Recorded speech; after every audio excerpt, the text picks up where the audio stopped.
Okay, so I built up the first XSpede shocks with the 35 weight oil, and I just want to show you the function of the reservoir.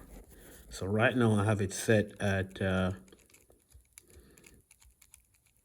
this level of damping. You could see when I compress the shock shaft how far it goes. It will not go any further than what you see here. As I undo the screw, that will expand the volume chamber in the reservoir, and that should make the shock go all the way down. See, now it goes all the way down, and it does spring back up. That means it's working fine. Now I control my compression by turning the screw. Now it stops right there. If I bring it all the way in, that's the furthest it will go. Now I'm gonna set it right around 10 millimeters, right there. That's where I'm gonna ride my shocks. I don't need to put a damper or a over travel rubber here, because again, it will not go further than this. That's probably one of the reasons why they don't have over travel damper on this design. I don't know, but I will build up my other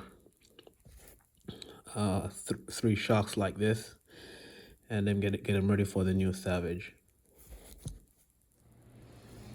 Okay, I'm gonna show how I fill this reservoir shock from XSpede.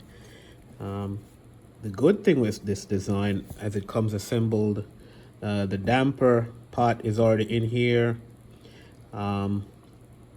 So because it's already in there, you don't have to remove this stuff. You could just fill the shock fluid from the bottom, and it will the fluid will get transferred through this orifice, connects the two chambers together by just pumping the piston. Now I've built the first one already. What I've realized is if you fill it to the inner thread, right below the inner thread, then that's enough fluid for this volume shock. So let me go ahead and take it apart. All the parts are very, very good machined aluminum, anodized red. I was gonna strip the colors, but I decided not to keep it. I'm gonna keep the red on there. Then you remove this, the piston.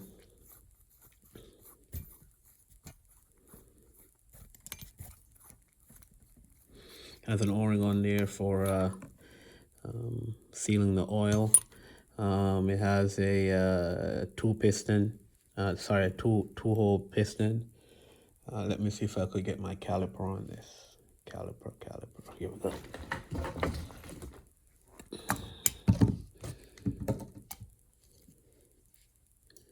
Zero.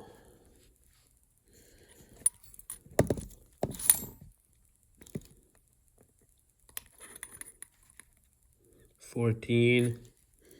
The shaft should be 4.5, 4.5 ish. Everything is all aluminum. Everything, even the bottom pivot ball holder here is aluminum. Okay, so as I said, fill it with oil, 35 weight shock oil. There's an inner thread in here. You could see right there, if I could focus me on. There's an inner thread where the piston assembly threads into. If you fill it all the way to right here, all the way like an 5 millimeters below the thread line in here,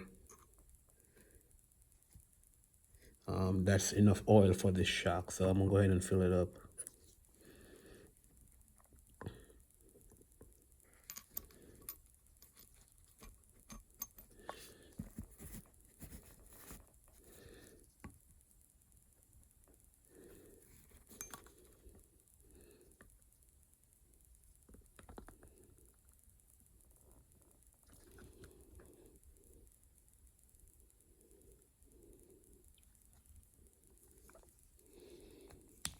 Okay, now I'm going to relieve some of the preload just in case, and slowly thread the piston assembly back in.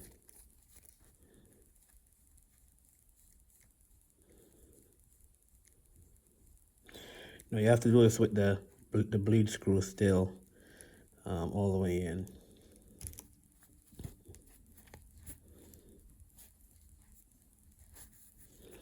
Get your number 12 spanner or wrench. Careful not to strip your anodized paint off or dye.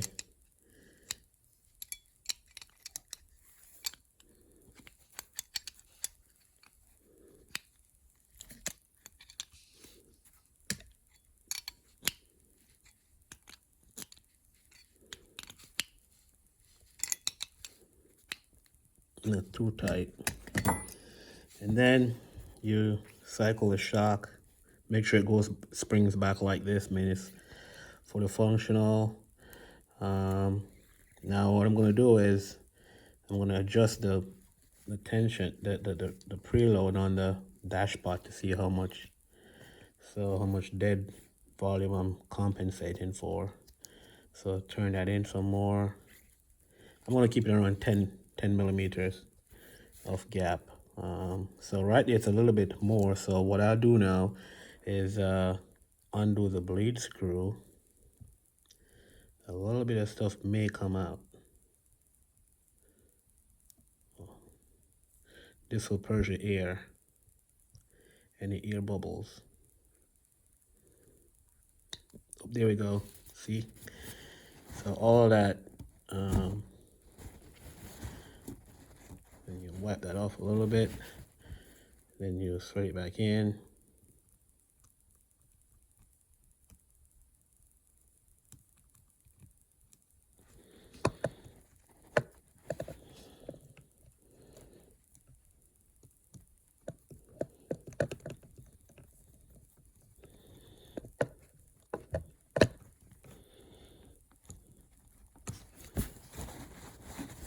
And you check here. So now it's all dead because we squeezed some of the volume out. Now I'm going to turn my screw back in to get my 10 millimeters back. So it seemed like I pulled too much out. So what you would do now is you will back this off a little bit. Push the fluid back down so all of this volume is filled, and then you would put a little bit more in to offset, to compensate for what was spilled when you try to bleed out the air.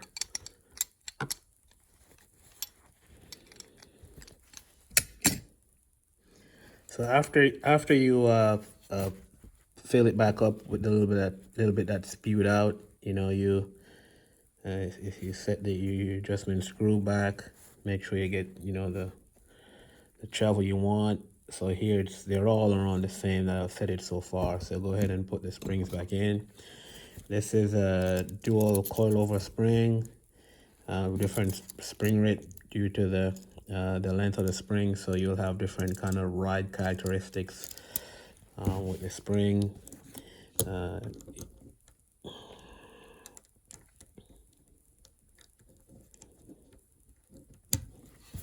So there you have it, all the way functional.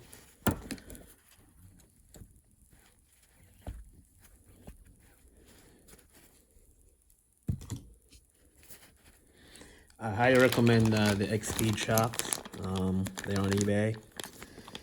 They have very good machining quality. I've not seen any sharp edges, burrs, debris. No signs of bad quality. You also get the mounting hardware also with the shocks, which is very good. I may not use them because I already have mounting hardware. I just use it for spares. So guys, do recommend these. I think I shared the link also to the site on the Savage Group. I bought these for $29 a pair. Very good price, I think. All right, I'll go ahead and do this last one up. So you guys have a happy new year.